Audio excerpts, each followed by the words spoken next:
Just kind of a weird day on the homestead today. Having a hard time getting focused for some reason. It might be the weather. Today, for some reason, I found myself making some bread. This is a strange bread. I'm not showing you how to make it today. I might in the future. This is called pan de cristal, which is known as crystal bread. It's a Spanish kind of a bread with 100% hydration. And so I'll be making that today, baking that later on. And tomorrow I'm going to be making baguettes again. Tomorrow's going to be a rain out, so I won't be able to work outside tomorrow. So I plan to do that tomorrow. Here's the baby chicks. We made a video about them yesterday. They seem to be acclimating fairly well to their new environment.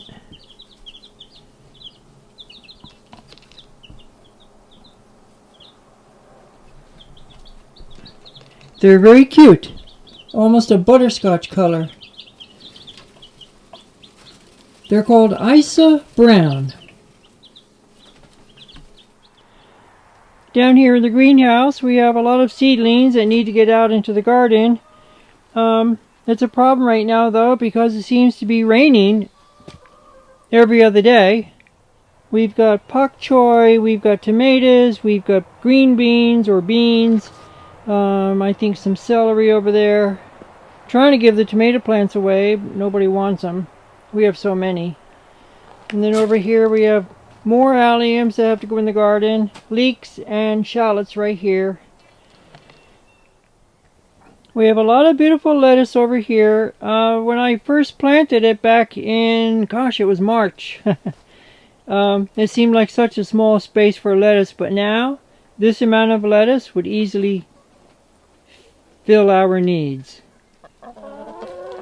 The older chickens, the Rhode Island Reds, are doing quite well. We're getting about 8 to 10 eggs a day out of 12 chickens, and these guys are 2 years old. They're really very friendly animals. I really enjoy working with these chickens, as you know. I've done a lot of video about these chickens. So yeah, we're having a great time with these chickens. They're pulling their weight, you can say. Every time I get any kind of organic matter that I can give them, I bring it over and put it in their area.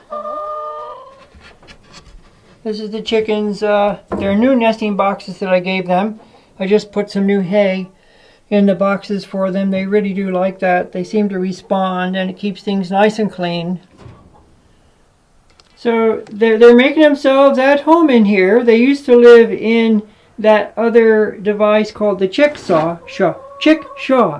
That's the chickshaw. I've taken it out of the garden area and it needs to be overhauled. I'm going to work on the doors a little bit, make them work better, and I have to do a thorough cleaning of it. You've seen it before.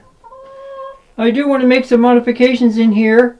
I want to make their roosting bar a little bit longer, I guess. And I'd like to take that set of nesting boxes out, but they use it quite a bit, and I don't want to disturb the status quo.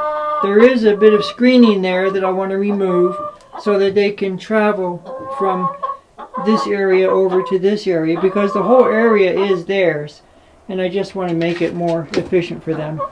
Otherwise, they're doing really well. Danielle planted Swiss chard the other day, and it's just now beginning to come up, as you can see there. Just now beginning to come up. Last year was a horrible year for fruit trees for us, and I think a lot of our neighbors also. But this year they seem to be blossoming out really well. So we'll see. Hopefully we get a better year. 2 years ago we had 80 apples off the small tree, and last year we had none. This is the strawberry bed. It needs to be cleaned up quite a bit. But I have to get plants in the ground before I can worry about cleaning up. These are the onion plants for seed production. This is an onion variety called Rosé de Roscoff from France.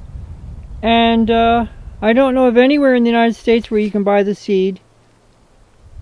So we keep saving the seed. Every other year we grow more seeds. So this year we're growing Rosé de Roscoff. And next year we'll grow some more Ailsa Craig seed. These are a couple of carrot plants that we're growing for seed. They look a lot different than carrots that you grow that are first year first year carrots.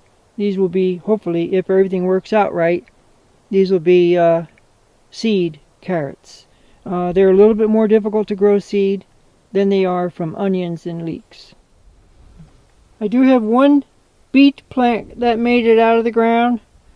It's coming up. We'll see what happens with that. We've never done beet seeds before. We do have a friend on YouTube here who does beet seeds. So we'll be interested to see how well we do. This is the first year we tried. And of course these are our leek plants for seed. We don't buy leek seed. We grow a variety called Blue Solace, and I think we bought our original seed 10 or 11 years ago, and we haven't purchased any new seeds since then.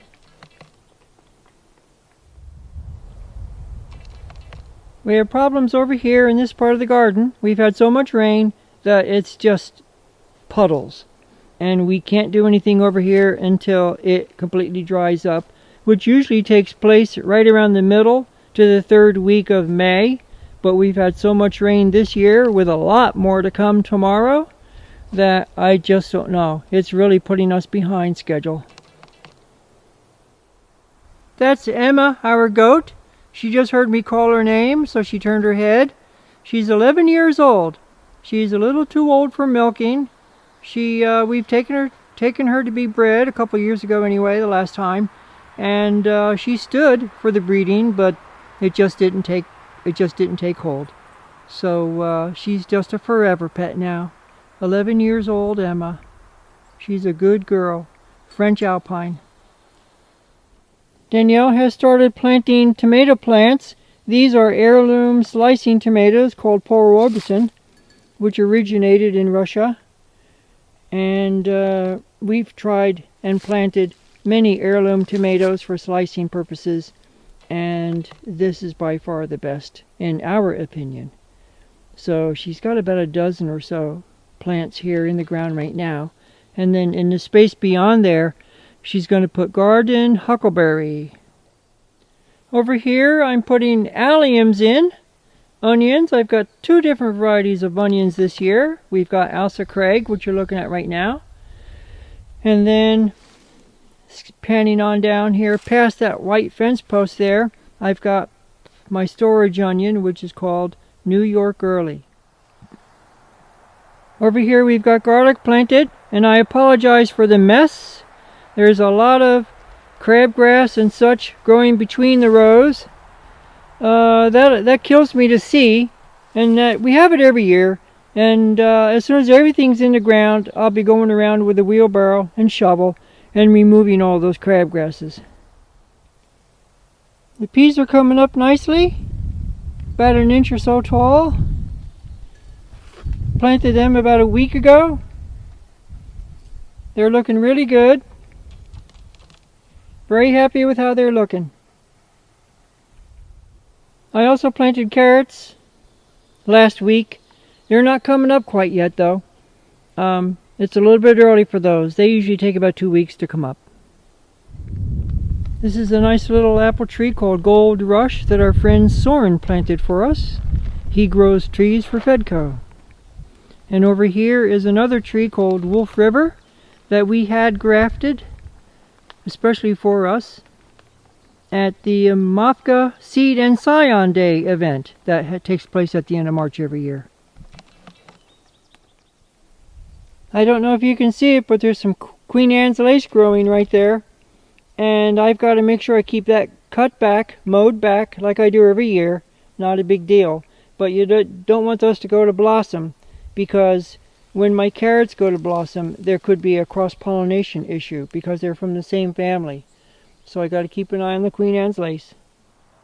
We've got a couple of nice pear trees that we purchased and planted. Believe it or not, we planted those. It seems funny now to see them so big.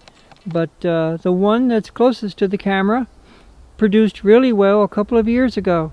Last year, of course, we had that bad, that dry spell, dry in that we didn't get hardly any pears or apples. The tree behind it doesn't seem to be doing too much. We don't know what to do. We might just remove it. We'll see what this year brings. And last but not least, is this silage tarp, which is covering some garden area where we're going to be putting 6 rows of potatoes. We grow 2 different varieties, a mid-season and a late season. They're going to be going right there.